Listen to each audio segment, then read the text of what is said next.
Welcome everyone to another very special episode of Legends and Lectures. I'm here with the one, the only, the very moony Ayoush Lazakani, who's going to tell us all about her book, The Medieval Moon, which I've read and is absolutely lovely, fantastic. So Ayoush, for those who don't know you, please tell everybody who you are and what you do. Absolutely. And just to say thank you so much for having me, Michelle. It's a real joy. My name's Ayush. I teach at the University of Oxford. I teach Old and Middle English literature. But in my research, I'm more of a globalist. So I particularly look at the relationship between Islamic and Christian literature, particularly mystical Islamic and mystical Christian literature. But in this particular book, The Medieval Moon, that we'll talk about, I've tried to look at many different cultures as well from around the world. So yeah, that's me. So I teach Old and Middle English, but research more broadly. So The Medieval Moon is your third book. And That's right. so Yeah. what got you interested in this particular subject? Well, how it started really is I was working on my second book that compared Christian and Islamic mystical literature, particularly from the perspective of emotion. And I kept coming across the moon in both traditions, not in just a passing way, but in a really fundamental way to the literature, where it it seemed to have really deep meaning for the people writing and reading these texts. And I also knew that the moon was very important in various East Asian cultures. And I thought, wouldn't it be fun to do a book to do a project that looks at the moon from the perspective of different cultures from in the medieval period, because that's what I specialize in, what I feel I know about. So that's really where it started. It I found it in both Islamic and Christian sources and linked it to other sources from around the world, and thought to do a project that takes a global perspective of the moon. So this fascination with the moon really begins with antiquity. So even though your book focuses on the medieval moon, you do mention a few Greek and Roman sources. And so what can you tell us about their fascination with the moon? Yes, well, we have a moon goddess in Greco-Roman sources, with Diana or Artemis, associated with the moon.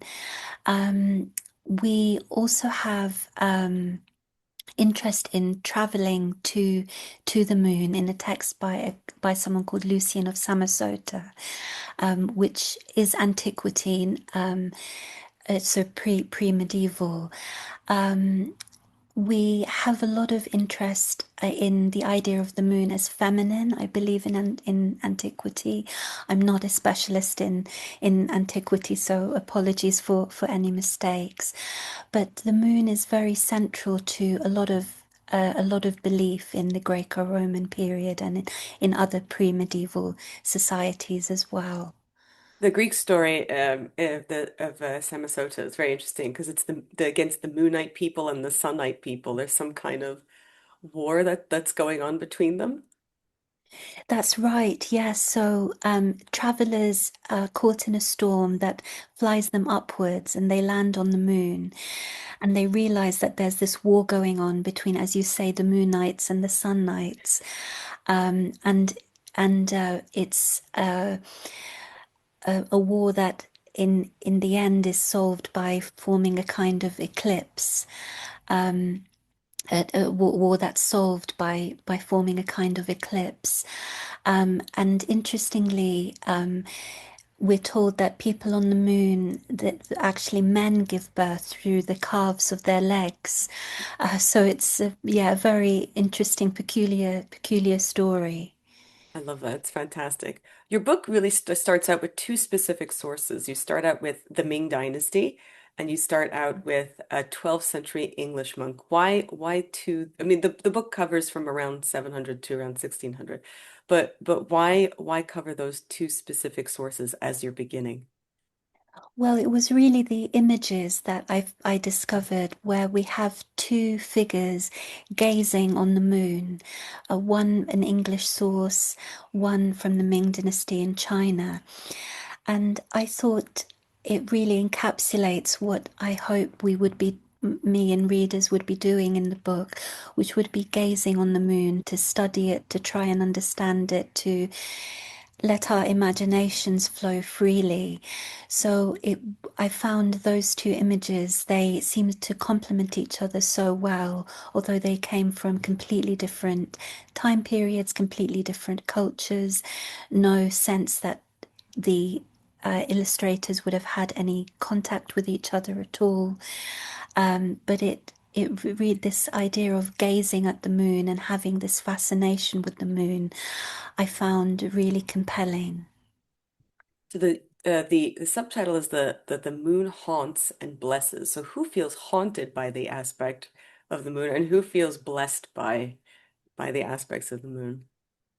Yeah, so I came up with this idea of, yeah, haunting and blessing because the moon has in medieval cultures around the world has as we might expect both a positive and a negative aspect.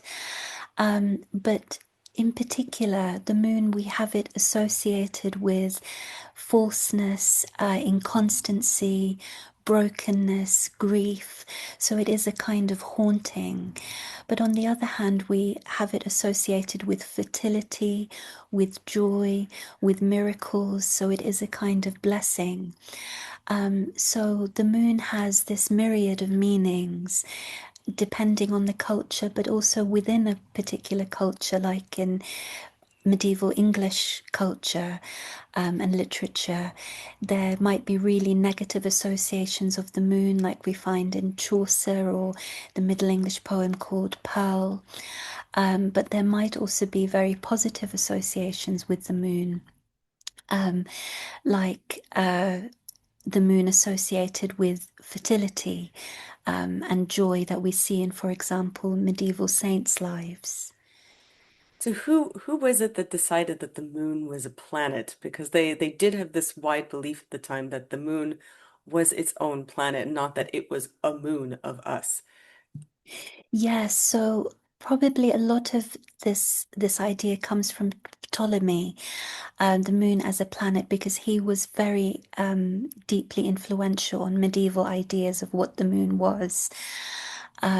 So yes, the pervading idea in a lot of regions, like in Europe and in Islamic regions, is that the moon was a planet and was in particular the planet closest to the Earth. So I think the order was the moon. Sorry, I always confuse them. The moon, Mercury, the sun, Mars, Jupiter, etc., and Saturn. So that was the order. So the moon was closest to the Earth, and that meant that it had a very intimate relationship with Earth and people on it. And we see a lot of sources that, for example, talk about the moon influencing the tides, Mhm. influencing the growth of trees, influencing human bodies and minds. And so, but the moon is not only a planet. There's also the moon is an animal, is for many different cultures. You'd mentioned that the moon sometimes becomes a rabbit, like it does for the autumn festival. But you also mentioned something called chasing and or tricking the wolf or chasing the elephant. Can you tell us a little bit about that? Yes, so these are stories, medieval stories, in which the moon has an illusory role, a role in illusion and trickery. So in Kalila and Dimna, which is an animal, a series of animal stories that was translated into many different languages. It has sources, I believe, ultimately from in various Indian traditions, um, and then is translated into Persian, Arabic, Spanish. But I particularly look at the Spanish version. I'm sorry, the I particularly look at the Arabic version. In this story, the rabbits are are overcome by elephants coming to their land, and they want the elephants to go away. So they decide to trick the elephants and say that the moon is wants them to leave. And so the rabbit says, if you play with the water with your trunk, you'll see that the moon is shivering in rage, and that causes the elephants to become afraid and run away. So we see there the moon involved in illusion and trickery. Um, in another from a very different time period and culture, a fable by older Scots poet Robert Henryson. He talks about a fox tricking the moon, tricking a wolf by looking at a reflection of the moon and mistaking it for cheese. So is that where the idea that the moon is made of cheese comes from? I don't know, it might well be, who knows? But there is also a man on the moon. And who is the Mm. man with thorns on his back? Yes, so this is a tradition we find in various European languages like English and German and Dutch. But in particular, we have an English poem surviving from the early 14th century, in which a man is banished to the moon. This is a story that, as I say, we find across various regions of Europe. But he is banished to the moon for collecting thorns in order to form a hedge to prevent livestock from roaming. Um, and in this poem, we have a person on Earth actually call out to the man on the moon who's given a name. He's called Hubert. He calls out to Hubert, but the man on the moon can't hear him because the person on Earth really wants to help him, but Hubert can't hear. And so we end with this kind of lack of communication between the man on Earth and the man on the moon. And there's other people on the moon as well, or rather, people come from the moon. There's Princess Kaguya, who's there, and also but in certain traditions, like you say in Tibet, the moon is a king, or is there's a king on the moon. Yes, so in the the tale of Kaguya-hime, the tale of the bamboo cutter, um, from late ninth, early 10th century Japan, we have this what I find a beautiful story of a moon princess who comes to dwell on Earth for a time. She's exiled to Earth and she's cared for by human parents who raise her. But in the end, she has to go back to the moon, and it's a very painful separation between her and her adoptive earthly parents. But yes, in other traditions, so in various traditions in South Asia, we have this idea of King Moon, who suffers from a wasting disease because he obsesses over a particular star rather than going to all the stars. He obsesses with one particular star and ends up wasting away. And it's not until the balance is restored and he visits all the stars that his health is restored. And people, I mean, even though they seem to make different analogies for why the moon is waxing and waning, they understood a lot more about the moon than we probably think they did. They knew about eclipses, and obviously they knew that the world was round. That whole idea of the world being flat comes from the 1600s. So what else did they know at that time about the moon that maybe we think that they didn't think that they knew? Yeah, so they were a lot of people were aware that the moon reflects the light of the sun, for example. Not everyone was. There's some sources that talk about the moon generating its own light, but the idea that the moon reflects the light of the sun, we find that. And as I mentioned earlier, the idea of the moon influencing the tides was a very prevalent idea in this period as well. You mentioned eclipses. There's so many sources that talk about both solar and lunar eclipses, and really understanding the mechanisms by which that happens. There are quite a few sources that talk about the moon as a fickle or a changeable object. Mm. And so why is it that in some cultures we have that aspect of the moon that it seems to be fickle or changeable? Yeah, I wonder about that. I wonder if it's because of that the changing form of the moon that it inspires this idea of change and fickleness and something that's not stable. We find that idea in Old English riddles. We find it in Chaucer's poetry, like the Franklin's Tale, the idea of moon as illusory. Um, we find it in, yeah, the Middle English poem Pearl that talks about, well, we presume a father's grief for his infant daughter who's died. And he talks a lot about being trapped under the moon's light. And by that, he means more broadly the changeability that the moon represents, the changes that are painful for us on Earth. You also have this obviously the idea that the moon can cause some kind of illness or disease, and the lunatic Mm. shows up in the late 13th century. But why did what evidence did they have that they think that the moon was responsible for changing people? Yeah, I wonder about that. I I wonder sort of what specific evidence they had. I mean, it's this in general we have this idea that um people are cha can be changeable with the moon, that there are some people who might have a particularly sensitive temperament and be susceptible to the moon, and therefore suffer from a malady of lunacy, as it was understood for a long time. Um, where they got that idea from, I'm not sure, but it has pre-medieval roots, and we find it expressed in medieval texts as well.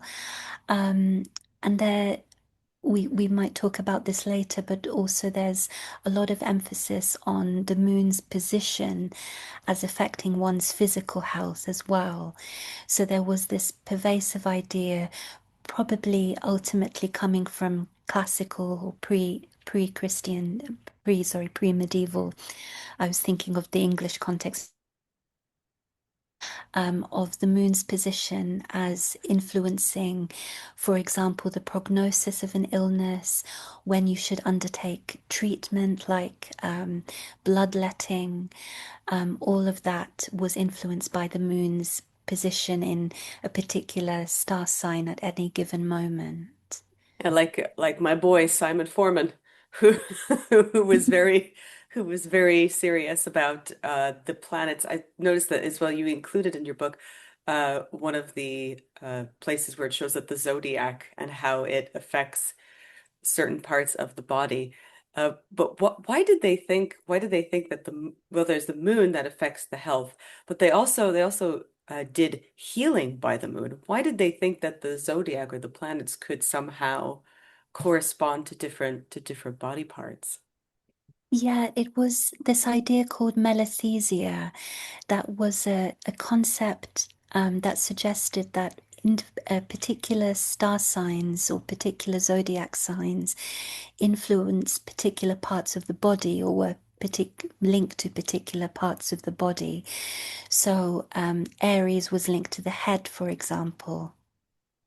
And so, if the moon was in that sign, you needed to be careful about undertaking treatment in that part of the body. So, if it was in Aries, you wouldn't want to do treatment on the head, because the head would be particularly susceptible to the influence of the moon and various potential negative outcomes because of that. Yeah, selenomancy is quite old, but it's interesting how this sort of idea of moon magic kind of really and planet magic in general really took off in Europe in the Middle Ages. There was a great Mm. fashion for it. And people really did do, like you said, there were they used the moon as a healing aspect as well, like when they wrote down to do certain things by the phases of the moon. What did it Mm. mean to be born under certain phases of the moon? It could mean all sorts of things. If you were born under a certain phase of the moon, it would influence how you would turn out. So there's one example. I can't remember this specific phase of the moon, but under that particular phase of the moon, someone born on that time will end up being a brawler and be really riotous and a troublemaker. Um, it could influence if you beyond when you were born as well. It could influence, or they believed it influenced the impact or the outcome of a journey you took. So you had to be careful of the exact position of the moon in order to undertake a journey, because the outcome could be good or bad depending. If you were imprisoned, the phases of the moon could indicate whether or not you would ever be released. So they had, yeah, amazing weight placed on the moon and all it could do, depending on its age or its position. By extension, how did the moon and moonlight become entrenched in alchemy? Yeah, so this probably again has ancient roots. Um, But what we find in medieval sources is that the alchemical sciences and the astrological and or astronomical sciences are deeply intertwined, and their symbolism becomes deeply intertwined. And in this alchemical process, the moon is especially associated with silver, whereas the sun is associated with gold. So you couldn't really separate alchemy from astrology and astronomy. The two or three fields were deeply intertwined. Moon was also used as a source of prophecy. So what prophecies Mhm. do we see that were foretold by the moon? Yes, so we have in some of the examples I gave about the imprisonment and journeys, we have lots of predictions based on the moon in so-called moon books or lunaria. But in other traditions, so for example, if we look at Islamic traditions, there's a miracle attributed to Muhammad or God of the splitting of the moon. And that was seen as a potent sign potentially of the hereafter, what was to come after death. Um, Moving back to England, we have a text called the Letter of Alexander to Aristotle, an Old English text that has different versions in later periods and other languages. But there we have the tree of the moon and a tree of the sun, and those trees can give prophecies depending on the sunlight or the moonlight. So we have this, yeah, this real fascination with the moon as being able to predict future events or predict the outcomes of certain actions. Think it's interesting that the people or the texts that deal with the moon as being a person are not necessarily the same text that deal with the moon as being a romantic companion or a romantic partner. It seems like those two ideas are very separate. So where do we get this idea that the moon is somehow a romantic companion? Yeah, it's found in so many varied sources, so I'd find it difficult to pinpoint an origin, but we find in, for example, a 13th century text by a Japanese woman, Abutsu. She undertakes a journey through moonlight, and in that, the moonlight remains this kind of friend or companion, not necessarily romantic Mhm. companion, but definitely a kind of companion. But when we come to, for example, Arabic and Persian poetry, we have this. pervasive image of the beautiful one being a moon, being as beautiful as the moon. And so, by extension, your loved one would be as beautiful as the moon. And so, we have this rich tradition of love poetry where the beloved person is described as a moon or the moon or multiple moons. Um, and we even find beyond Arabic traditions, we about Arabic and Persian traditions, we even find this idea in a Welsh poet Dafydd ap Gwilym, who talks about the moon both as again the lovely, beautiful or loved one being as uh, as gorgeous as the moon, but also talks about the moon as flooding a rendezvous, a romantic rendezvous with its light, and therefore thwarting the secret encounter between lovers. So this association of the moon with love is very widespread, but reaches a particularly powerful crescendo, as it were, in Persian and Arabic poetry in the medieval period. Oh, it's really wonderful. I love this book so much. What are you going to be working on next, if not the moon? Yeah, I've got two projects in mind. So one is looking at anchoritic literature, so literature written for religious recluses, but particularly from the angle of environmental studies and critical animal studies. So looking at the role that the environment and animals had for religious recluses, because we might think they were completely sealed off from the world, and in many ways they were. But the environment and the natural world and animals still had a potent role in their lives. So that's one project.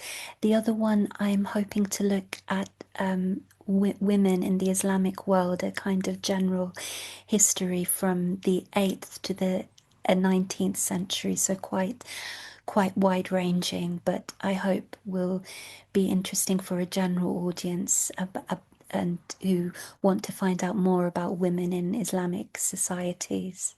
Well, I hope you'll come back and talk to us about those. But for now, for everybody who hasn't read this, The Medieval Moon, A History of Haunting and Blessing is out everywhere now. So you have no excuse not to go and get it. It's fantastic, very affordable. Because whenever we do these, sometimes people say, "Oh, is it an academic press?" Sometimes they could be quite expensive, but this is a very Yeah. affordable volume. So Ayush, thank you so much for being here, for talking about this book. It was really such a treat, and I really loved it. Thank you so much, Michelle. It's been such a joy being able to talk with you.